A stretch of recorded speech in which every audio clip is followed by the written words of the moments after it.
I knew even through those darkest times that he loved me. Go show up. It's not that hard. It's fun as well because I kind of get to see the Father's heart. And I get to see God's heart towards me. Because children are amazing observers and poor interpreters. I have a good relationship with my boys, but I long for fellowship with my boys, okay? Show up, be there, try, have a backbone. This is how you hold a snake so that it doesn't bite you. I wish I was perfect, but I am not. If I haven't been on my hands and knees wrestling, playing in the yard, on the trampoline, they need it. Time really does fly by faster than you think. Time is the language that they speak. Her last words to me after I said, "Mom, I love you," she said to me, "I know. I know." And, I hope as a dad, I hope as a parent that my children know that.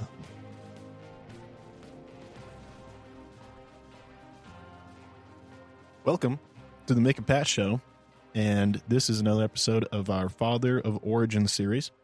Joining us today is Rome.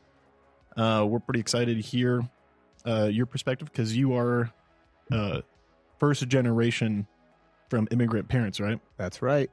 Yeah, so we're going to get into it, and we appreciate you taking time to join us here. Again, a little bit of background on the Father of Origin series, Pat, if you want to chime in on this.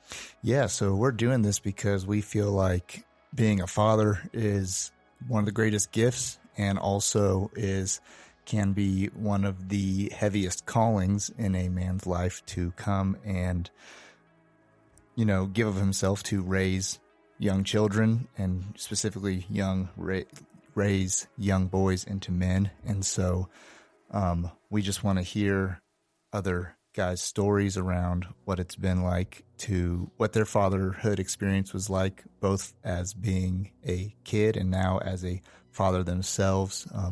What are some of the things that they have been through that they want to bring into the way they parent these days and the ways that they want to improve upon, that foundation that their father gave them. Awesome. Yeah, and so, Rome, just to start off, just going to have you kind of introduce yourself, a little bit about yourself, whatever you feel is kind of a good, 2-sentence summary, and a little bit about, your background with, who your parents were, probably something like how'd they meet, things like that. And then we'll get into the questions. Yeah, cool. Well, appreciate you guys having me on the show. This is fun. I have a little bit of a probably unique background. So my parents were actually a arranged marriage. And they got married in 1983. And then my older brother was born in 1986. I was born in 1989. I'm a father of a daughter right now, and I have another little one on the way in July. Don't know if it's a boy or a girl. But growing up with immigrant parents, it's a little bit different. My parents came to America and did not know the American culture much. So a lot of my upbringing is very different when I talk to a lot of my friends and people here born in America. The shows they watch, I had never even heard of them. A lot of the things that people are watching these days, I'm like, nope, I didn't watch that as a kid. It's so funny because I have a daughter right now and I am literally learning nursery rhymes for the first time right now I'm singing some of them. Some of them, my mom, I think, may have known Twinkle, Twinkle, Little Star. But a lot of these other ones, like the Mother Goose book, it's it's just common knowledge that people are like, oh yeah, you haven't heard of these? I'm like, no, these are all I'm hearing for the first time right now. It's a unique perspective. A lot of cultural stuff. So my dad was from India and my mom was from Fiji. So I grew up in an Indian household. And yeah, we'll get into it as we probably get to some of these questions over here. Awesome, man. Well, start out. What are some of your earliest memories with your dad? Yeah. My dad, I can remember, preschool years and elementary years are when I probably can remember actual vivid memories of my dad. My dad, when he came to America, he first generation coming here. So he was a very hard worker. I remember the first earliest memories I have, my dad was actually doing a construction like apprenticeship. So he was working during the day. I do remember like we would come home from school and my dad would get off work around 3:00 and we would hang out with him and he would be really present, which was awesome. And then I remember right before we would go to bed, my dad would go back out and he was a Domino's delivery pizza guy at nighttime. So he would be working 2 jobs. I do remember that. I remember how hard he worked. And he always did his best to be present, which was amazing. So the fact that coming to America and trying to start a life for us and our family, he worked 2 jobs when he first started, eventually got himself higher up in the construction, eventually got himself to being a journeyman and one of the main kind of guys on the construction team. So he was, probably early elementary school years, he was able to drop the nighttime job. But yeah, he did his best to at least be there. And I remember we would probably until maybe, second grade is when we I remember doing a lot with him and hanging out and him playing with us like after school and all that. It was a little after second grade, probably third grade, we kind of started doing life on our own, I would say, and really started then hanging out with our friends. And, at that point there, it was more of, he was always dad. He was always took care of us, always put food on the table for us. But a little after second grade, our probably relationship almost separated, I would say. And we didn't connect as much after.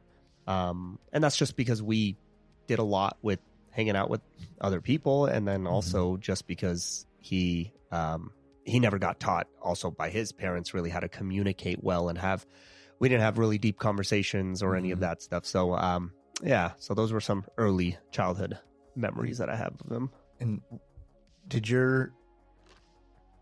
were your parents English speakers?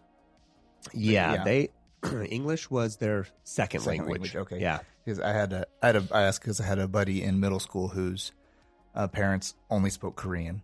And like, if we go to their house, if he wasn't there, like there was like 100% language barrier. And I realized for him, as he got into middle school, like age, he didn't stick with his Korean as much. And so I could see where for him, like even that naturally became a barrier for him between him and his family, where it was like the ability to have a conversation beyond just like, where is this, or can I have this? Like actual in-depth conversations for him became difficult to have because his parents didn't speak as good English, and he started to lose his Korean in that.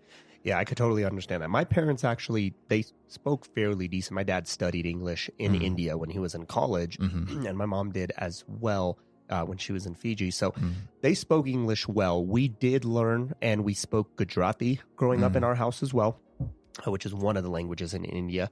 And we predominantly, up until about first or second grade, spoke both English and Gujarati. And then after second-ish grade, we slowly also dropped the Gujarati as much. I can still understand it all fluently. I can still speak it very brokenly.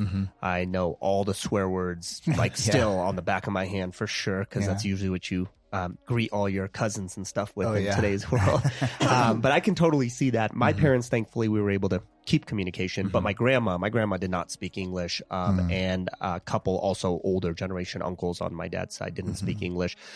So I definitely lost communication with my grandma. So my whole adult life, I've only been able to say the basics to her. So I totally understand that. But I can imagine it'd be harder for your own parents. Right. What do you remember most about your dad?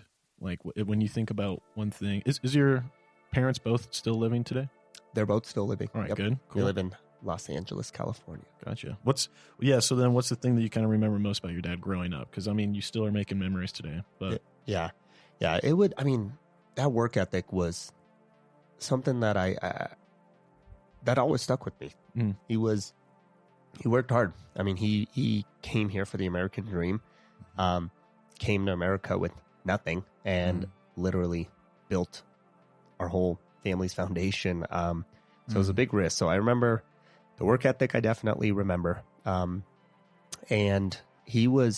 my dad was always the funny one. So whenever we would do like family parties or my mom's side of the family is very large. So goodness, we have over 120 people on her side of the family. So we did a lot of gatherings, family parties, a lot when we were younger. And my dad would be always the one cracking jokes and always be the one getting everybody to laugh, especially if he had too much to drink early on.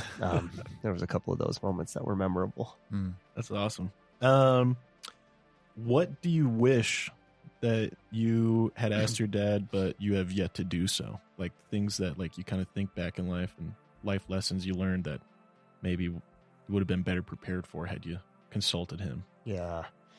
Well, I didn't learn a lot about life, unfortunately, through my dad. So I wish he knew how to better communicate that, or I would be more willing to go to him for that. I think we just never established that relationship. So I did not learn a lot from my dad as far as how to navigate the world, which is why I kind of fell into a lot of just, I had a troubled childhood. I would say I was a decent troublemaker and got into a lot of trouble. But I did not learn I learned a lot from my peers. So I didn't have the relationship talk with my dad. We never shared really feelings and stuff like that and how we were doing. I remember through elementary, middle school, high school, there's moments you start getting into this world of, here's bullying and here's, someone's offering you drugs for the first time in 3rd grade or 4th grade. So none of that I ever brought to him because we just didn't have that type of communication. Right. Never learned about, I never had that sex talk with him about girls or dating or any of that stuff. It just kind of taboo conversations in the Indian culture. And again, I just don't think he learned from his parents how to communicate that way. So that would have saved me probably a lot of trouble that I got into as a kid. And then also certain patterns I fell into because just wasn't able to actually get guidance on those types of things. Yeah. I wonder if you were your dad, like if you wanted to approach, 10 to 13-year-old Rome and ask about where you were at, what you were going through. You didn't have an idea, as a dad, you got an idea. I think my kid's maybe into some trouble here, or he maybe's been exposed to this unhealthy thing here. Like, if you could put yourself back in the shoes of being that little kid, how would you have, just for people listening out there, what do you feel like would have been the best way to be approached to be asked about that stuff? Yeah. I remember we would come home from school at 3:00 p.m. We'd literally jump into the house, throw our backpacks down and jump out, leave. And then we'd come home at night for dinner. And then we would eat dinner like in front of the TV in the living room while my dad ate on one time. My mom ate at a different. Right. So we never had that family dinner time or anything like that. So there was never an opportunity to really just reflect on what was going on. So I think just even like that simple, hey, how was your day? What's going on? What are you struggling with right now? Or, hey, what happened today that you enjoyed? What happened today that was tough? Where are things good? Where do you see trouble? Like just basic conversation stuff would have been probably good. Now, I think about if I put myself on the 12 or 13-year-old Rome, I probably would have been like, why are you asking me these questions, Dad? Right. And everything's good. What do kids say? Fine. Right. How you doing? Good.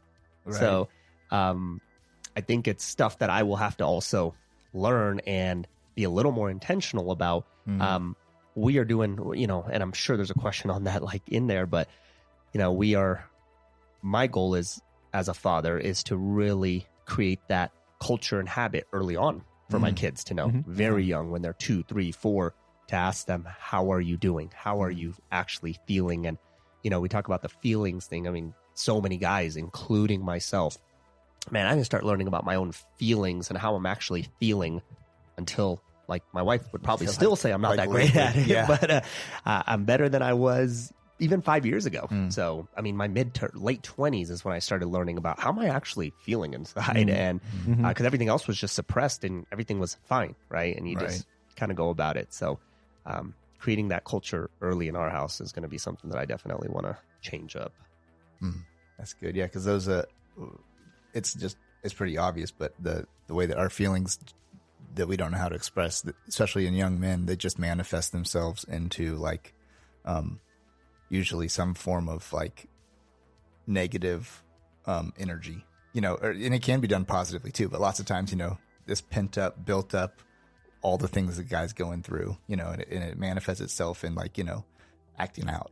And you don't even know why, or you don't even know that you are. You just think you're being a kid, but there's other things going on deeper inside you that you don't know how to evaluate. Yeah, and I can tell you right now from just stories that my cousins and my aunts would tell us, they all say you need to like royally thank my mom growing up, because my brother and I were troublemakers, and we were very tough toddlers and children. Yeah. And my aunts would say that my mom would like go to a party or family party and just go in the room and just break down and start crying because of she doesn't know how to control us, right? So we did a lot of acting out. We did a lot of back talk and all of that. And in our house, predominantly as a child, my mom was the discipliner. So I was more afraid of my mom than I was my dad, right? Which is unfortunate because my mom had to be the bad guy or the bad girl, and then just, in the Indian household, physical discipline is a part of culture. So getting hit, spanked, belted, all that stuff was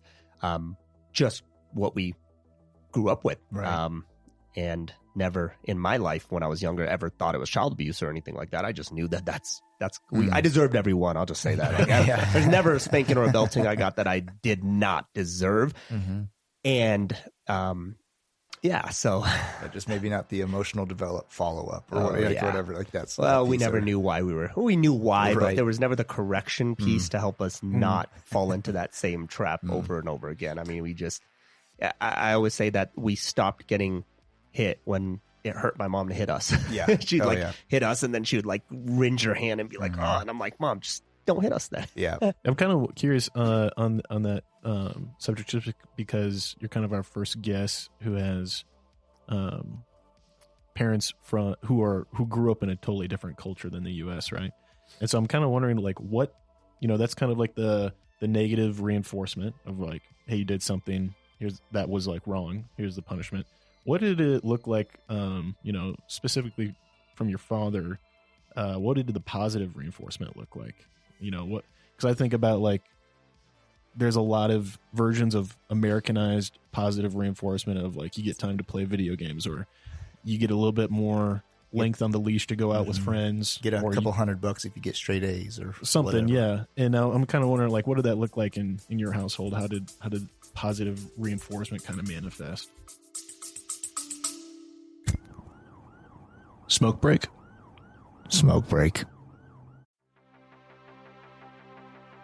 Hey, Ken, it's Mick, and I've got something important to talk about. We all hope we never find ourselves in a self-defense situation, but life's unpredictable. Enter the National Self-Protection Plan from Attorneys on Retainer, an actual credible law firm you can put on retainer for your self-defense needs. For just $35 a month, you get national coverage in all 50 states for criminal and civil legal representation in self-defense situations, complete with a 24/7, 365 toll-free emergency line. That's real legal support when you need it most. What's in the package?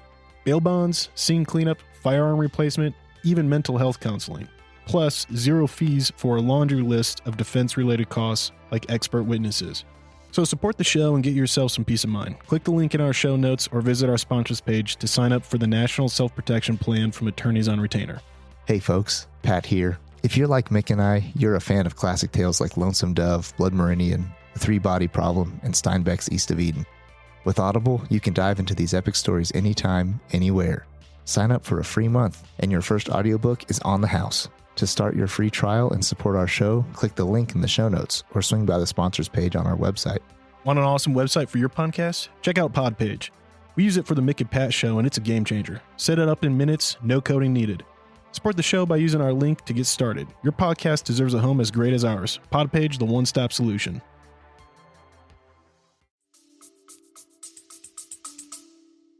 Yeah. I'm sure there was. Yeah. I don't think there was not positive reinforcement. We you know, like we got an allowance and stuff like that, which was always like, if we did good, we got you know, a little bit more, or if we didn't, then we didn't. You know, I definitely remember my dad was supportive, especially when we were like younger and I was, you know, trying out sports and stuff for the first time. He was very encouraging.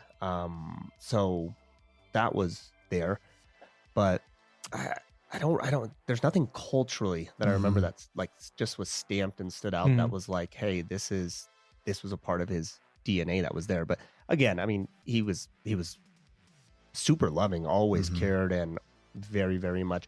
I feel like now as a child, I just unfortunately struggle to remember a lot of that.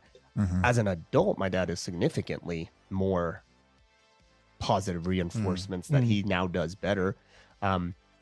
He, over the first 18 to 20 years, I think like he's just trying to figure it out himself, to be honest. Yeah, and for sure.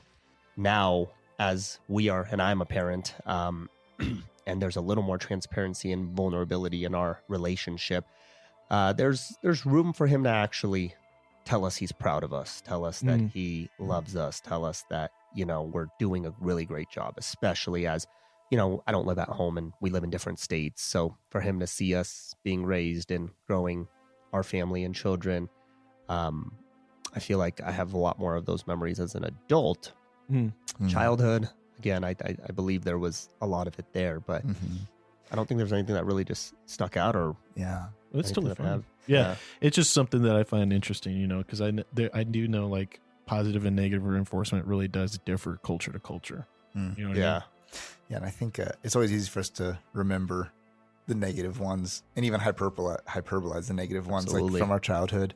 But then, and also it's funny too, if you asked your dad when you were a kid, like, what do you do to show your kids love? He's like, well, once again, I'm running out the door to get in the Domino's car, right? You know, in the pizza car, like, and then I get home super late. I wake up before the sun and I go do my other job. And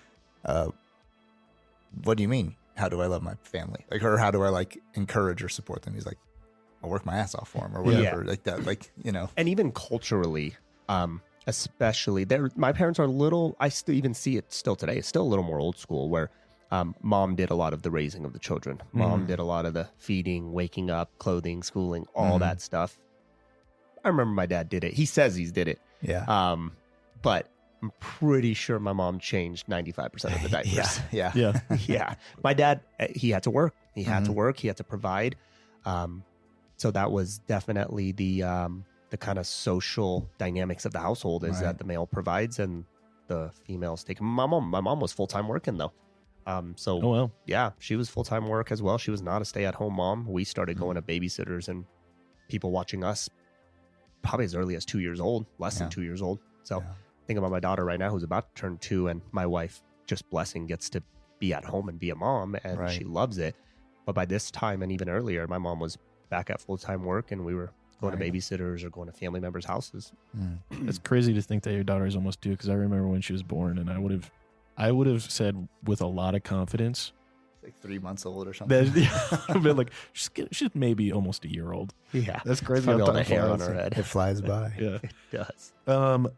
Alrighty. So I feel like you've kind of touched on this one, but just to give you another opportunity to speak to it, what do you wish your father would have done differently, you know, in your experience growing up? Yeah. Communication. I just wish he had a better grasp of it. And I wish we had that relationship where I could have brought troubles and things I was going through and talked to him. But again, it starts with it probably because of, 1, culturally, 2, physical discipline was a part of our house.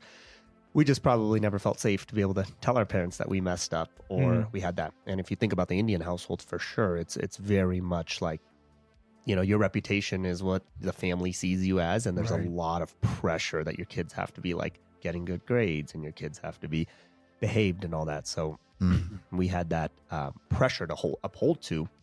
So just being a little more like, hey, I'm not perfect, so you guys are not going to have to be perfect. And I won't judge you for whatever's going on. I wish there was that type of communication skills that he had, so we could have brought the troubles and all that stuff that we go through.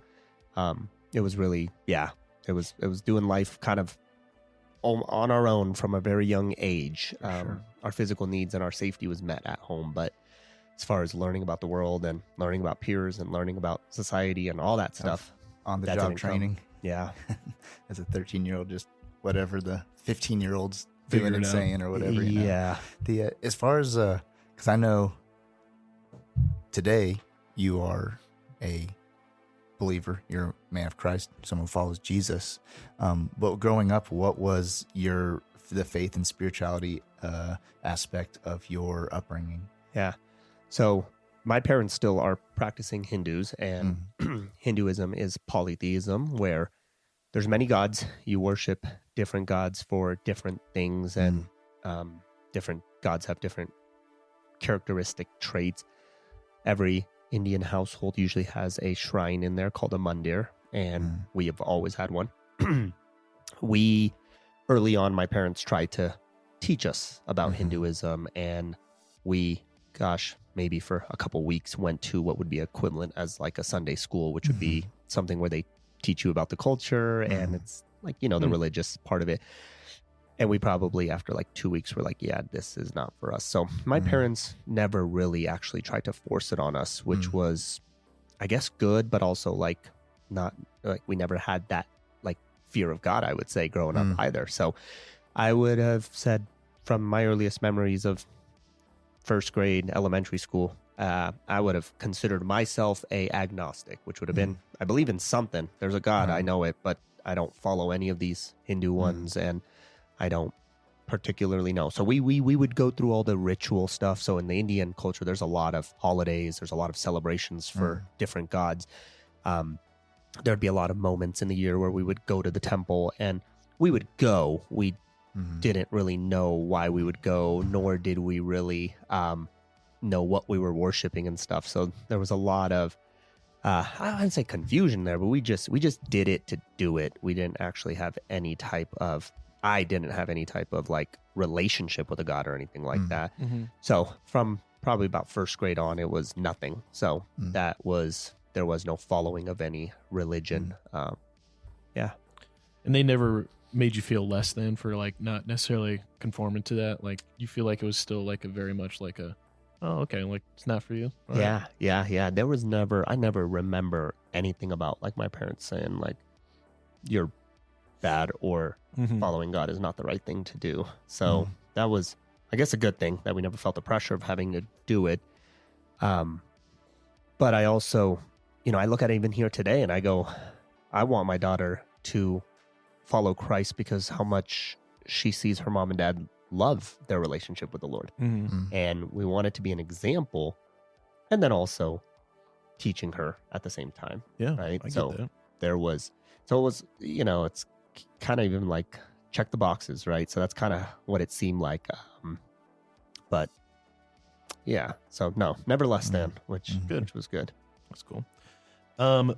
What was the hardest thing you have seen your father do or go through? Like a real kind of mountain you got to watch your dad climb. Yeah. Trying to think. There's, he got to this point where he really had to, I saw him go through a stage where, and I don't know what the real reason behind the stage was. I don't have any idea, but he got to a point where he would come home after every Friday and go out with his buddies from the construction site at work and stuff, and come home pretty hammered.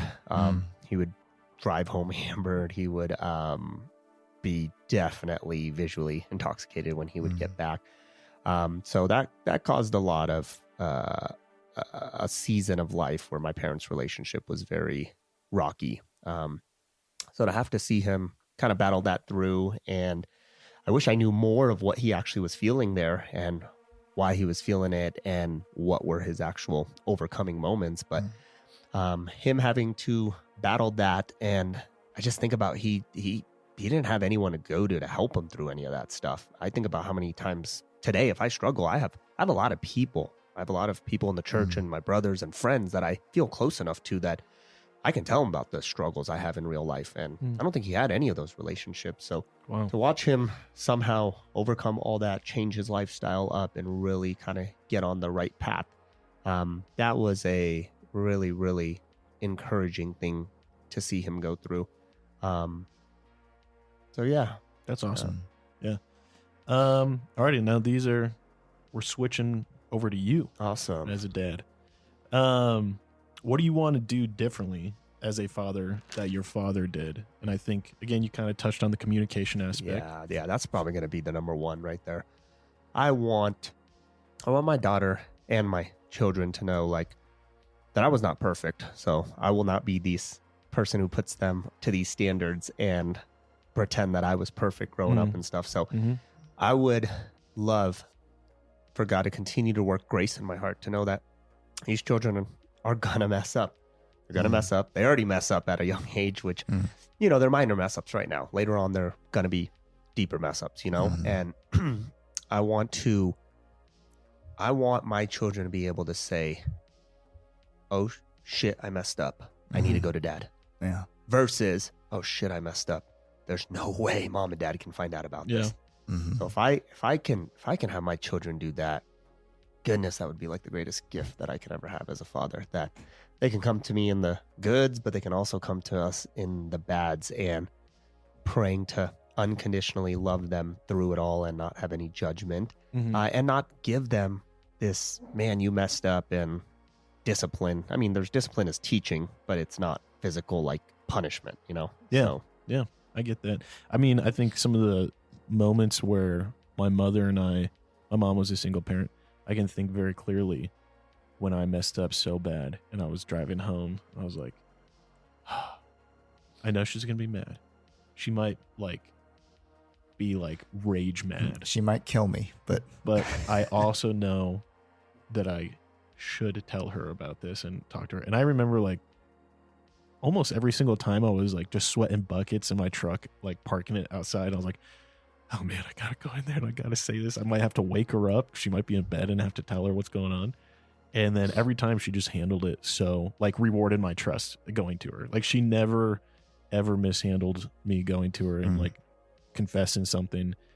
And it was only the time she'd get in this boiling blood rage was when she found out, because I was trying to hide something, And I feel like that really built so much trust up in our relationship, And so I think that's huge that you recognize that, because I can think very clearly. I can't think of all the times when I got caught, but I can think of every single time I had to man up and go in and tell her here's a mistake I made, and then how she handled it very gracefully. Nice. Yeah, that's what I would love for my children to be able to do with us.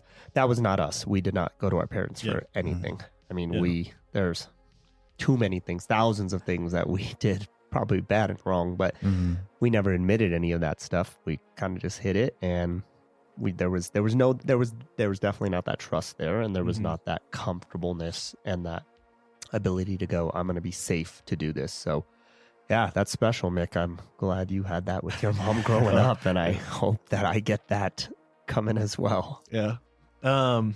What do you enjoy least about being a father?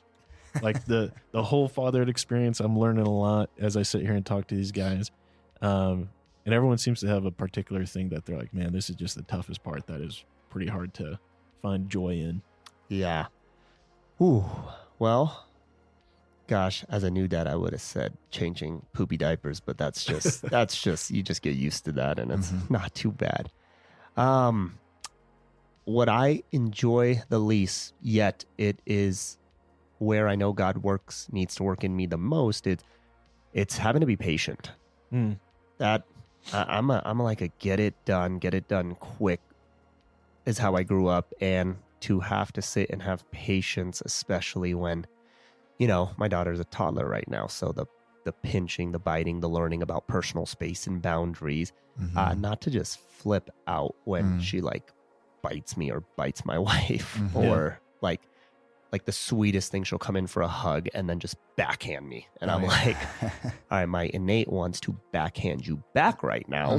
But it's so tough. And it's fun as well, because I kind of get to see the Father's heart, and I get to see God's heart towards me when I see that. So I think parenting certainly deepens your relationship with God. I've personally found that and experienced that.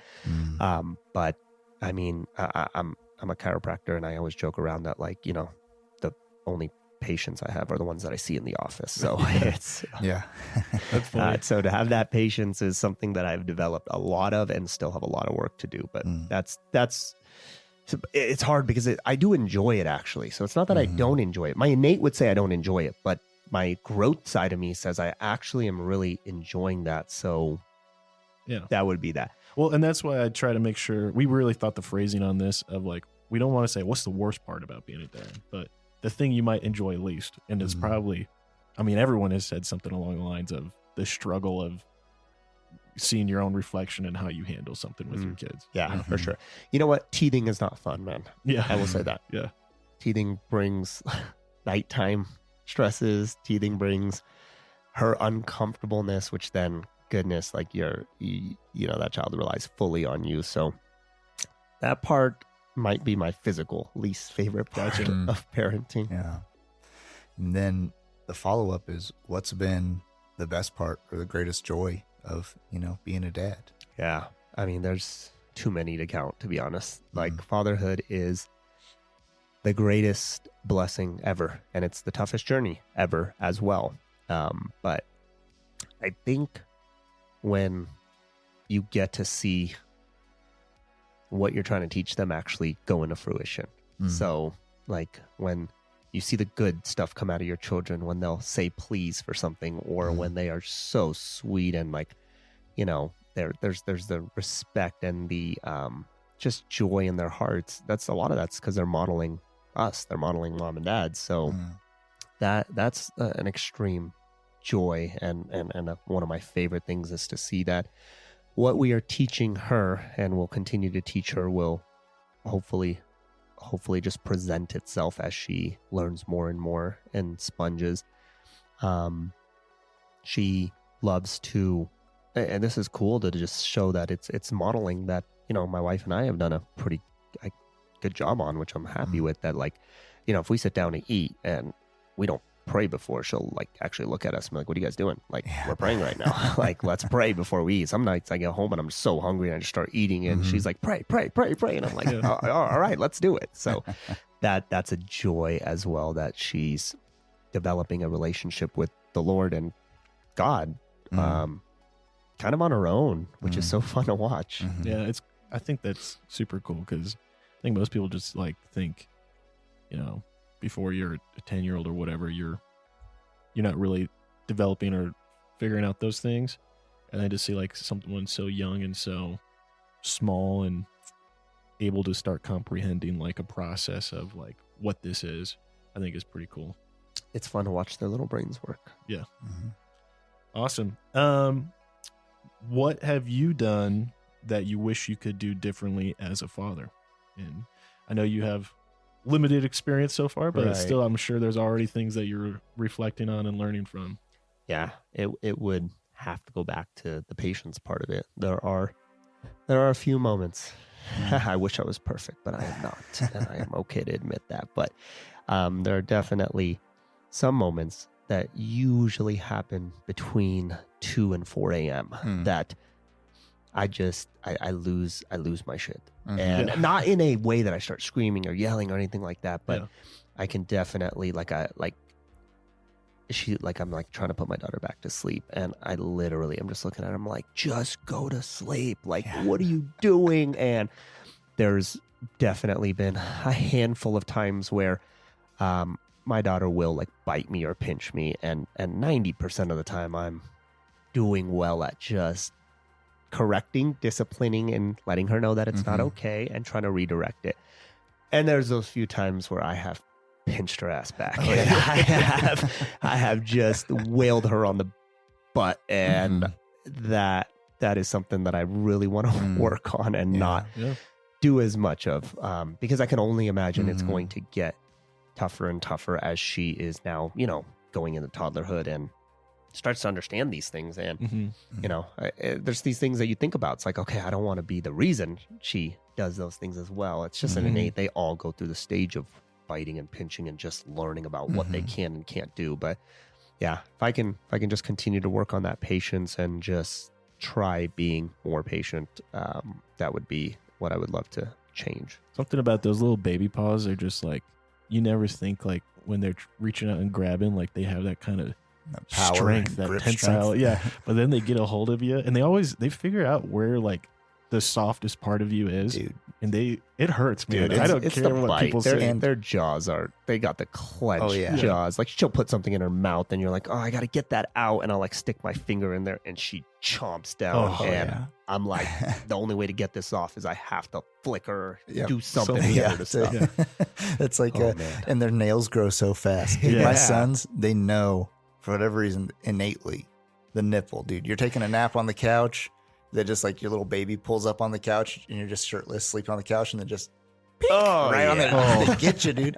And my son, the thing that makes the patience part have to come out in me the most is when my son does that stuff, but he has this face he makes where, you know, there's like an innocent version, and then my son makes this mean face sometimes where he knows he was like, he did that to be mean to you. And you're just like, oh, you're messing with the alpha. It's like it gets a little primal all of a sudden too. You're like, you realize I'm the big dog, right? Like, dude, I like so vague as a memory, but it's still in my head. And maybe my brain just made it up because my mom had told the story so many times. But I feel like I can still very clearly remember being like a 4-year-old. And I remember she was sitting down somewhere, like on the floor. I walked up behind her and I bit her on the shoulder. And I remember she grabbed me and moved me around in front of her, and she bit me back. And she said that was the last time he ever bit anyone. And like, man. I kind of remember that as like a moment of like walking up behind her to bite her. I mean, it's like true. Like sometimes like at that age, like I feel like sometimes the only thing you can remember is like, biting hurts. Yeah. Because I just got bit back. You know what I mean? Like you kind of, that's sometimes like the only thing your brain can like, I feel like comprehend at that point. Right. Constant negative, or not constant, but like immediate negative feedback to what you just did. But yeah, then most of the time, just trying to like dial in that primal instinct as a dad, just be like, take a breath and deal with this appropriately. Yeah. And we try to focus on gentle parenting. So for sure. Just disciplining through having to understand it's not right, but seeing lots and lots of grace. Yeah. And I want you to know too here, like, I'm sure our viewers are a wide range of opinion on parenting and stuff like that. But like, I never felt like I was abused when my mom spanked me. You know what I mean? So like, I don't think the Mick and Pat show, and I would argue a majority of listeners are not adverse to when they're young, and like you have to, like, the only thing they might understand is a smack on the butt or something like that. I mean, I remember my mom, I do remember this one clearly, running away from her at like the gas station, and she grabbed me and spanked me so hard. Not like a bunch of times, but it was just like one good one. And I immediately remember being afraid of cars after that, because when you're a kid and you don't know what cars really are, they're just this magical machine that works. Yeah. You don't understand that it will turn you into like tomato paste in a moment. And like, I do remember after that, like learning, like, I will never run in the road again. And like, I remember that stuck with me. And like, but that's kind of like, how else do you really help a kid have a healthy fear of something that they can't comprehend yet? You know? Yeah, no, I agree. But anyways, with that too, what traditions did your father pass on to you that you now are passing on to your children or are looking forward to passing on? Because I know she's still young, but you know, is there anything that you look forward to that you feel like you got from your dad that you now get to kind of do with your kids? Yeah.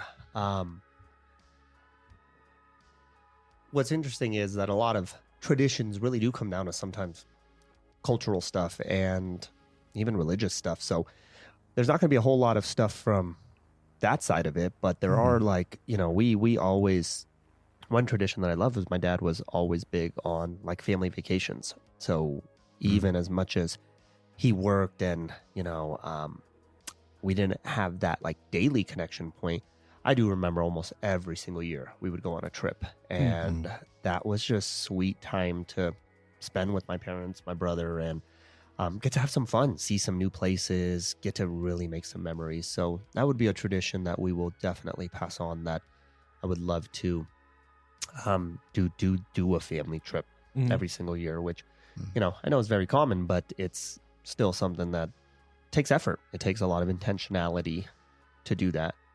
So that was really, really good. Trying to think what else we would. I kind of know a little bit about Indian culture, just so from my friends who had been over there and like spent time in India. But I know it's a very festive culture, and not everything is necessarily around a religious event or holiday. And I was just wondering, like, are there like still like big meals or festivities that you and your wife partake in with your family that, you know, it will be a unique experience for your children, because most American children aren't going to know even this is a festivity or a holiday that like the Indian culture celebrates. Yeah, no, that's good. See, I don't regret it, but I did not learn a lot about even my own culture growing up. So when my wife will ask me a lot of things about like Hinduism or a holiday or something, I'm like, I know as much as you do. We need to Google this right here and figure it out. But there are, so I personally don't on a yearly basis like have anything when it comes to a traditional holiday that comes up. Like we didn't celebrate Christmas because we were not Christians. So we tried to do like the Hallmark American version of Christmas, which is you get a tree. And I remember early on, like, it's funny. It's like, you know, your first, second grade. And it's like, okay, so apparently these people put gifts underneath this tree. So let's go to the toy store, pick what you guys want. We'll all wrap it together and then we'll put it under the tree. And the next morning you can reopen it up. And sometimes we would even play with it all, put it back in and just wrap it. Cause it was it's just what you did. So like Christmas wasn't a big thing. My parents don't even know. They didn't know anything about like all the other traditional holidays when it came to the American culture. The Indian culture, like, so there is a big festival that comes in like November called Diwali, which is, they call it the Festival of Lights, which, to be honest, the meaning of it is actually really special. It actually has a lot of, I would say, crossover where you can even say this can be applicable to a Christian, because it's kind of the triumph of darkness, light over darkness, right? So Diwali is the Festival of Lights. That, without taking the God aspect of it, is such an amazing holiday. Like, I've had a blessing to go to India one year over Diwali, and that's one of those things where if you like Google like a space picture of Diwali, you can see like the entire India lit up from space during that time of the year, because there's just fireworks going off everywhere. There's so much food. There's so much joy, and it's just a celebration. So I really do hope to allow my parents to help us teach our children or have them partake in that. I know one of my dad's big dreams and goal is to take myself, my wife, our children, even my in-laws, like he wants to take us all to India and like just show us around the country and show, I mean, the temples themselves are beautiful. So the landscape and the architecture is just incredible to look at. So there's some of those traditions that I hope to even learn more about, to be honest, as my daughter gets to kind of learn about it. But there's not an exact holiday or anything like that that we probably do. I don't make any of the meals. I don't actually cook any of the foods or really do all that stuff. So she won't be getting much of that experience from myself. No worries. Next one. What was one of the hardest moments you had being a father, and why was it hard? So we kind of asked about your dad, you know, what's kind of the mountain that you feel like you've climbed up? Yeah. I mean, it's an ongoing mountain.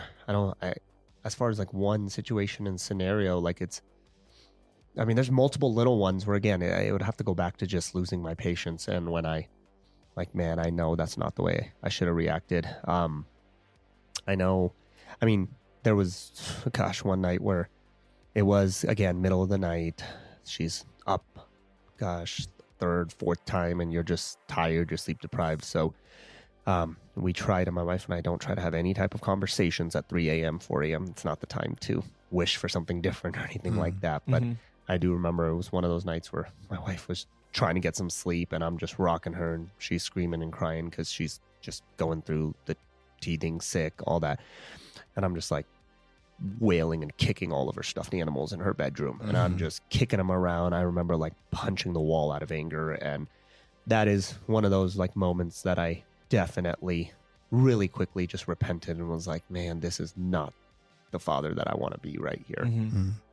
So I think that's a universal just going back to me, because patience was not something that we had grown up. So it's something that I definitely am so intentional or want to be intentional on now, is just being able to have grace and be able to have that patience. Yeah, man. I think that part of it is been and it's not horrible by any means, but it comes up more often, you know? Yeah. I mean, I think that's really honest, because I feel like there's a lot of fathers who don't want to be honest about that, like when they've had those moments, especially when you've had them and the wife's sleeping and your babies or your kid's so young they're not going to remember it. And so like, who's going to know?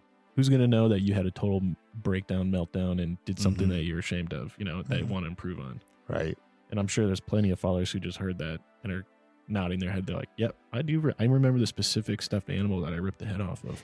You know what I mean? Just like out of spite or just frustration. Yeah. Yeah. And I would like literally like just like look at her and not yell, but just be like, what are you doing? Like, go to sleep. Are you kidding me? And like just be so frustrated. And then when she does fall asleep, I just like sit there and repent. I'm like, oh man, I'm sorry. Like, that wasn't what I wanted to do. And you know, even as a little older, as she right now at like 2 years old, there's, you know, just happened a couple of weeks ago where she wasn't going down for her nap and like bit my shoulder. So I went and pinched the back of her leg, and immediately she's crying. And I'm like, okay, I'm sorry. Like, I didn't mean that. I'm already voicing it to her that I apologize and that's not okay, and that I lost my patience. And those are the things that I want her to see out of me, that I will not be perfect, but I want to own up to when I want to be able to look at her and apologize when I know I messed up. And that takes, you know, a little bit of just your own vulnerability to be able to do that. So if I can just continue to grow in that, that would be a blessing.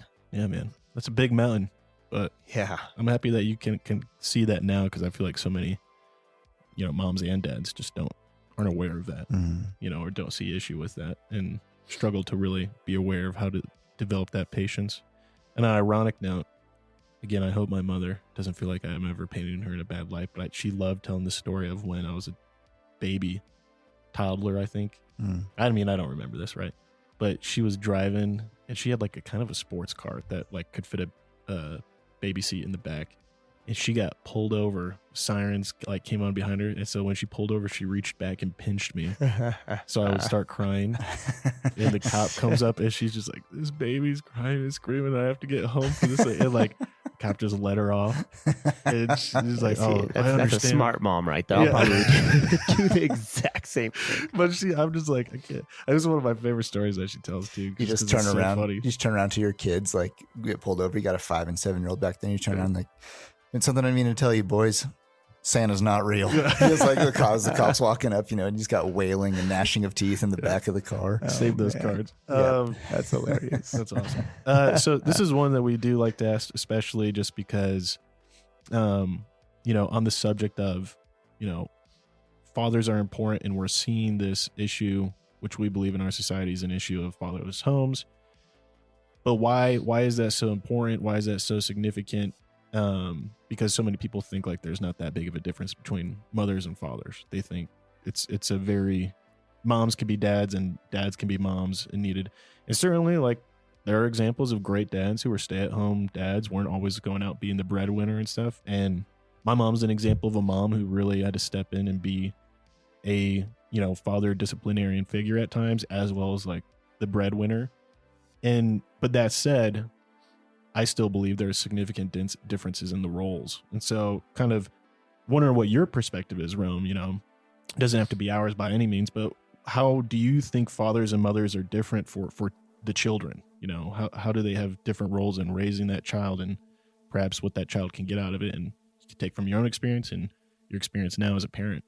Yeah. Well, like growing up in a home where, it was kind of traditional. Mom did a lot of the house stuff and dad did the work and kind of provided. And, our daughter gets to see a lot of teamwork in our house.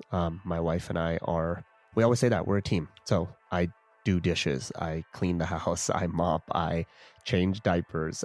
In fact, I'm the primary person who puts my daughter to sleep at night and puts her down for her naps right now. So my wife being a little, pregnant right now, it's harder for her to kind of be comfortable rocking her or laying next to her and stuff.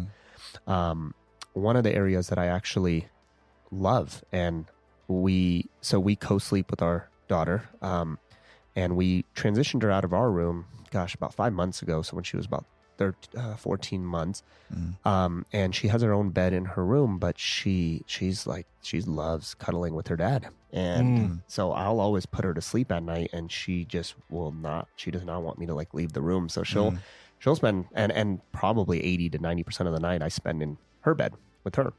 And I think we purposely got a nicer floor bed, knowing that she was kind of going to probably be like that. And, early on I was like, man, I'm like, I don't know if I want to do this and stuff. And now I'm like, man, I'm so glad, because this is going to be gone so fast. And she'll be, before we know it, doesn't want anything to do with sleeping or cuddling or anything like that. So just even little roles like that, I like to do that type of stuff. I like to make sure that I can get her down at night and give my wife a break, because she's with her most of the day. So traditional roles, I want my daughter to be able to see that there is teamwork involved. But there's never going to be a bond that she'll ever be able to have with me that she's going to have with her mom, especially being a girl. There's certain things that I do want her to go to my wife for, especially the emotional side of it. I know I can't speak from experience. I don't know what that's going to be like yet when she's coming with teenage girl emotions to me. Yeah. I want to be supportive. I want to be able to answer truthfully, but there's just stuff that mom's going to have to answer that I won't be able to. At least I pray I don't, but if I do, then that's fine as well. So yeah. And, I think she's going to get strength from both of us. My wife's a doctor as well. She's educated, so she went to school. It's not like her whole life was to be a mom and just stay at home and stuff, even though she is not in our practice right now and is at home. But she still gets a lot of things done. So I want our daughter to watch her work hard, watch me work hard, but at the same time, watch me do a lot of home stuff and watch her do home stuff. So if we can just exemplify teamwork, and that this is parenting's a teamwork. We want it to be where our daughter sees that both parents play equal roles in certain aspects.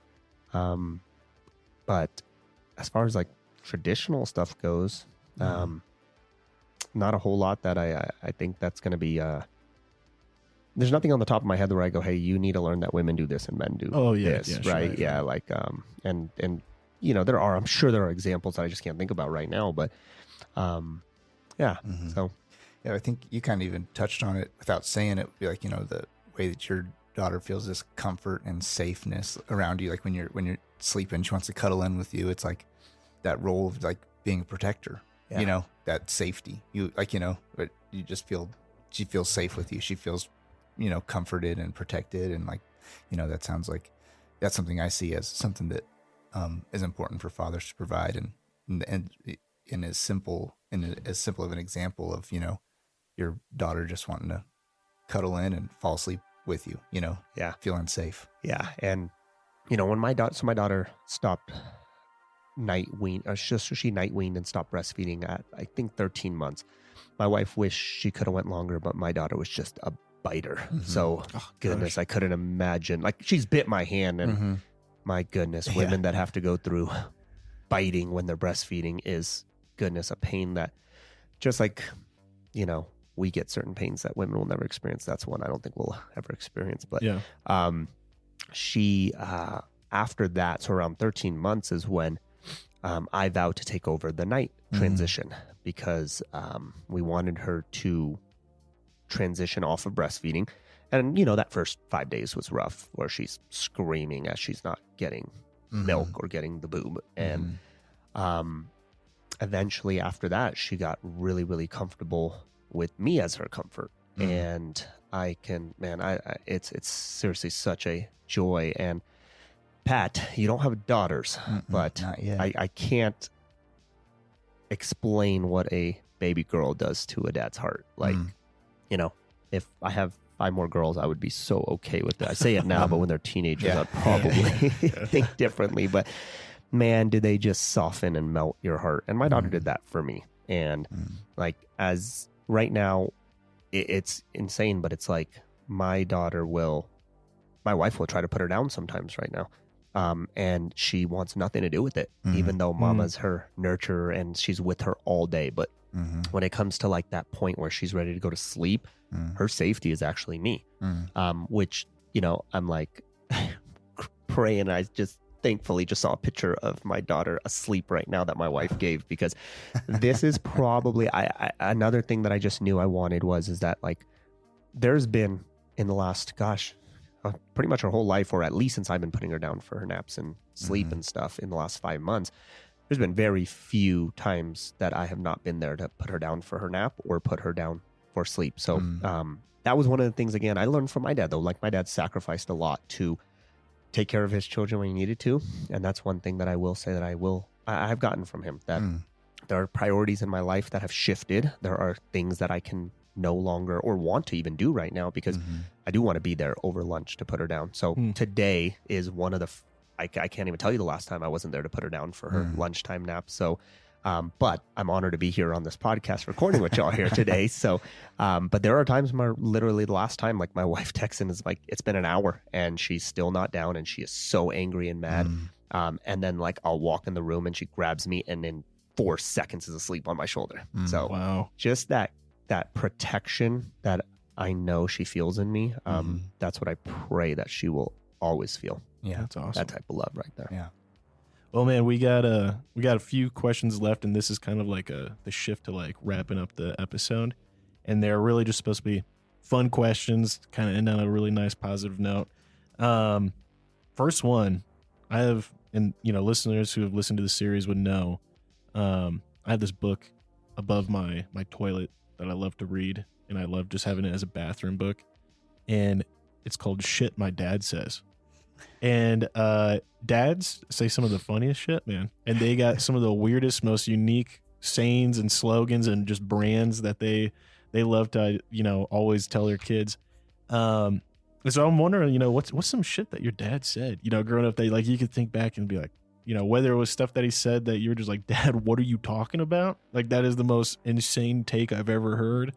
Or just like, you know, some pretty tight slogans that your father would say. And as an example, my mom always lived by this motto that she would tell me whenever I wanted something, especially when I was younger. She'd say, well, want in one hand and shit in the other, and see which one fills up first. And that's just such parent saying, you know, like as a child, that's like, what does that even mean? But it's shit that my mom always said, you know. So I'm just kind of wondering, you know, what's some shit your dad said? Yeah. There is a phrase in Gujarati, and it's Marai ti kharab koi nahi rehse. And what that means, and this was always his disciplines thing. So it was one of those things that I go, it was funny now because we'll like joke with him about it now, but I can tell you it put in maybe a little bit of fear sometimes. But that terminology means that there will be no one worse than me if y'all don't stop the shit you're doing right now. So he would always look at us and we'd be doing something and he looked at us and he would just be Marathi kharab koi nahi rehse. And we'd just be like, oh shit, time to get our act together, because that's like the straw before we get the ass kicking. Yeah. So we better listen to him right now. That's so awesome. I can look back now and say that's such a lighter note, because it's like, again, not one time did I ever not deserve a good little spanking or something like that. But yeah, that phrase, I can definitely, my brother and I 30 years later joke about that all the time. And that's sometimes when we're doing stupid stuff, we'll look at each other and say that phrase. That's funny. Just look at my dad after. So yeah, it'd be funny. That's a good one. That's a really good one, man. That's awesome. What are your favorite stories that your dad used to tell or always tells, kind of like his go-to, like, oh, Dad, you're going to tell that story again. Okay, all right. Yeah, I cannot tell you, like, I don't remember like a specific story or a folk tale or anything, but my dad is dude, he was such an exaggerator. So whenever he would tell stories, I remember when he would tell stories like at family parties and all that stuff, it would be like, you know, we're in a controlled swimming pool while there is, you know, a owner who, you know, has his pet shark that we were able to pet, and somehow the story would be, I'm in the middle of the ocean, my son fell in and I jumped in and saved him from the great white, or to hyperbolize it. My dad was very, very funny at hyperbolizing a lot of stories that I remember he would tell like my family, and he would be sharing stories. So in a sense he was lying, but at the same time he was just, and again, as you'd be after a few beers, but we would be like at a party and stuff like that, and he would be sharing a story, and I'd look over and my brother, I'm like, none of that shit actually happened. What is he talking about? Maybe there was one piece of it that actually happened, but I go, that. So I remember the hyperbole part of it, but he just loved laughs. He loved getting people. He loved being the storyteller. So like even now today, my dad's the guy where you go to a family party, you can walk into a room and there's 20 people around him and he's getting ready to crack a joke, and he's and you know, Indian jokes are more like the story jokes where it's you know 2-3 minute joke, and he likes to dramatize it and stuff. So yeah, that was fun. That's awesome. Doesn't matter where you are, there's always some old guy always able to get people around and sitting down telling some exaggerated story with a good joke at the end of it. Yeah, for sure. All right, final question. What's your parenting advice to new or soon-to-be dads? Yeah. Ooh, man, there's so much, but I would say it's have fun, you know, have fun. There is no right way to parent. Every single person is going to be different. Make sure that you and your significant other, spouse, are on the same page with how you want to parent. But have fun. The time really does fly by faster than you think. So all the moments that are the tough points, they all go away. And then also to not have a favorite season, because every season is, I've said, my favorite. Like every new season she goes through, every new growth, every new change, it's fun and difficult at the same time. But I can't say one of them has been my favorite. I just keep saying, oh, this is my new favorite. This is my new favorite. This is my new favorite. And then times I'm like, whoa, that was kind of fun. But yeah, so just have fun with it. It goes by super, super fast and quick. And just don't take yourself too seriously. You will mess up. You will have many moments where, you know, because dad guilt is a real thing as well. Like, you know, you can easily get yourself into shame or guilt by thinking, goodness, if only I did this or changed that. So, you know, it's one of those things we try to help each other with, is not to feel that guilt as a dad or as a mom. And most people hear about the term mom guilt, but dad guilt is definitely real and common if dads were to be truthful about that. So to just not really let the enemy get into your head about lies like that. So yeah, that'd be my advice. Awesome, brother. Thank you so much. Pat, you want to wrap us up? Yeah, we're thankful you came, that you shared your story, and looking forward to having you on in the future on just a standard Mick and Pat episode, so we can just talk about whatever we want to. Yeah, I'm excited. I'm looking forward to it. I appreciate you both for having me here today. You got it. So listeners out there, you know the drill. Like, review, comment. You know, helps us move this thing forward. Share it with somebody. Share it with a new father. Share it with someone who needs some encouragement. And until next time, Ken. Till next time.